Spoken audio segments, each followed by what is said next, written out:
کریم نگر میں be R S کی bike rally کے دوران خاتون کانسٹیبل کو بلیٹ گاڑی کی ٹکر۔ بی آر ایس کے ورکنگ پریزیڈنٹ کے ٹی آر نے اتوار کے روز کریم نگر کا دورہ کیا۔ اس موقع پر ان کے استقبال کے لیے ایک بڑی بائیک ریلی نکالی گئی۔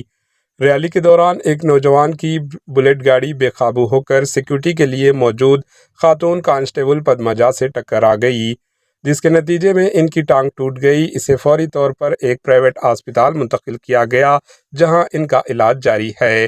بی آر ایس کارکنوں کے اجلاس کے بعد کے ٹی آر ہسپتال پہنچے اور خاتون کانسٹیبل کی عیادت کی۔ انہوں نے ڈاکٹروں سے ان کی صحت کے بارے میں تفصیلات حاصل کی اور ممکن مدد فراہم کرنے کا یقین دلایا۔ کے ٹی آر نے اعلان کیا کہ علاج کا سارا خرچ وہ خود برداشت کریں گے۔ اس موقع پر بی آر ایس لیڈرز بھی موجود تھے۔ Bureau report, H N news.